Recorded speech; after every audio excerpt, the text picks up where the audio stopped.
Afternoon বন্ধুরা, কেমন আছো সবাই? আশা করছি তোমরা সকলে ভালো আছো। আমি মৌসুমি চলে এসেছি নতুন আরও একটা মিনি ব্লগ। প্রথমেই সবাইকে বলে রাখছি, এই ভিডিওটা যারা আমার বাড়ির আশেপাশে থেকে দেখছো তাদের জন্য কিন্তু এই ভিডিওটা না, এটা যারা বাইরের থেকে দেখছে তাদের জন্য। তো চলো আজকে যাব আমরা চাকলা মন্দিরে। তো চাকলা মন্দির অনেকেই নাম শুনেছো, চাকলা মন্দিরটা হয়তো তোমরা কাছ থেকে অনেকেই দেখোনি, তো তাদের জন্য এই ভিডিওটা।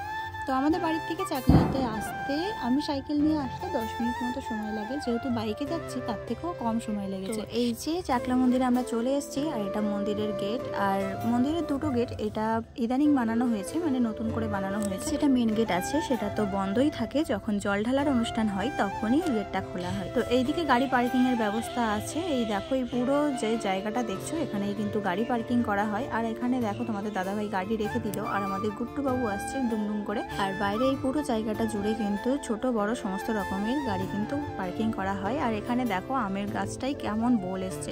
আর এই হচ্ছে চাকলা মন্দিরের দুর্গা মন্দির, এখানে দুর্গা পুজো হয়।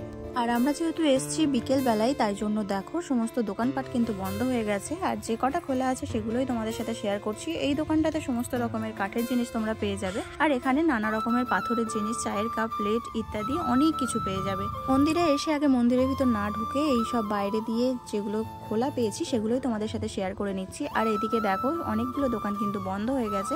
আর কেউ যদি ঢিল বাঁধতে চাও ওই পাশের গাছটাতে বাঁধতে পারো। আর এখানে খিচুড়ি প্রসাদ দেওয়া হয়। আর এটা হচ্ছে মন্দিরের পিছনের দরজা। যেহেতু আমি ভিডিওটা শর্ট ভিডিওর মধ্যে রেখেছি, ওই জন্য বেশি কিছু তোমাদের সাথে শেয়ার করতে পারলাম না। তোমরা যদি ডিটেইলস জানতে চাও তাহলে আর একদিন গিয়ে তোমাদের সাথে সবকিছু শেয়ার করবো। আজকে হঠাৎ করেই জাগলাতে আসা হয়েছিল, কেন জানি না, হয়তো রাধাকৃষ্ণই টেনে নিয়ে এসেছিল। তো এই দেখো এই গাড়িতে কিন্তু রাধাকৃষ্ণ আছে। আর দেখো এটা হয়তো কোনো বাড়ির মানে মন্দিরের রাধাকৃষ্ণ হতে পারে। তো সবাই কত সুন্দর আনন্দ করে একই রকমের শাড়ি পরে রাধাকৃষ্ণকে নিয়ে যাচ্ছে। আর এই চাকলা মন্দিরের সামনে একটু মানে বাজনা টাজনা দাঁড়িয়ে একটু বাজানো হচ্ছিল, তো সেটাই তোমাদের সাথে একটু শেয়ার করলাম। এটা বড় ভিডিওর জন্য করেছিলাম, ওই জন্য এটা অতটা মানে ফুল ছবি আমি তোমাদের দিতে পারলাম না। তো চলো সবাই চলে যাচ্ছে, তো আমরা এবারে মন্দিরের ভিতরটা তোমাদের শেয়ার করি। মন্দিরের এখানে এসে দেখছি জুতোর কাউন্টারটাও বন্ধ হয়ে গেছে, তাই মন্দিরের পাশে জুতোটা খুলে রেখে এই যে ভিতরে ঢুকছি। আর এই যে বিক্রয় কাউন্টার, এটা কিন্তু আগে ছিল না। আর ওই যে পিছনের গেটটা দেখিয়েছিলাম, ঠিক মন্দিরের পাশ থেকে পিছনের গেটটা বেরিয়ে গেছে। আর এই যে হচ্ছে মন্দিরের কাঁঠাল গাছ, যখন কাঁঠালের সিজন হয় তখন এই মন্দিরে মানে কাঁঠালগুলো বেশ গোল গোল হয়ে ঝুলতে থাকে। তো এই যে আমরা চলে এসেছি বাবার সামনে। তো এখানে যেহেতু ফটো তোলা বা ক্যামেরা করা নিষেধ, তাও একটু লুকিয়ে লুকিয়ে তোমাদের সাথে শেয়ার করলাম। তো এই হচ্ছে লোকনাথ বাবা।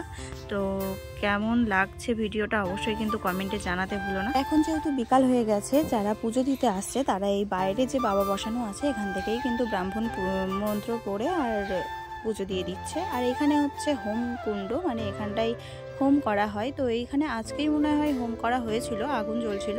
আর দেখো লোকনাথ বাবা যে মন্দিরটাই থাকে সেই ঘরের উপরে কিন্তু চাল দেওয়া আছে, মানে বিচুলি দিয়ে চাল দেওয়া আছে। লোকনাথ বাবা নাকি খড়ের চালে থাকতো, ওই জন্যই কিন্তু এই ব্যবস্থা করা।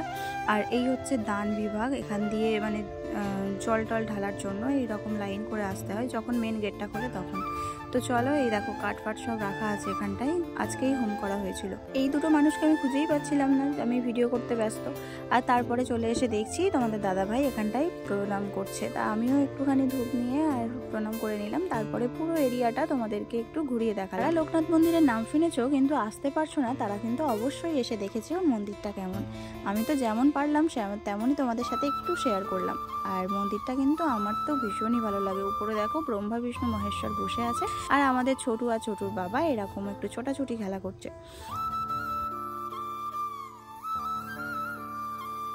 এই মন্দিরটা তো তোমাদের সাথে শেয়ার করাই হয়নি। তো এই মন্দিরের উপরেও অনেক ঠাকুর আছে, তো সেইখানে তো এখন যাওয়া যাবে না, কেননা গেট বন্ধ হয়ে গেছে, ওই জন্য আমাদের সাথে যেমন পারলাম আমি শেয়ার করলাম। আর যারা ফেসবুক থেকে দেখছো তারা কিন্তু অবশ্যই আমার চ্যানেলটাকে ফলো করে আমার পাশে থেকো। যদি এরকম ভিডিও ভালো লাগে তাহলে কমেন্ট করো। আর যারা ইউটিউব থেকে দেখছো তারা প্লিজ চ্যানেলটা সাবস্ক্রাইব করে আমার পাশে থেকো। তো চলো আজকের মতো টাটা।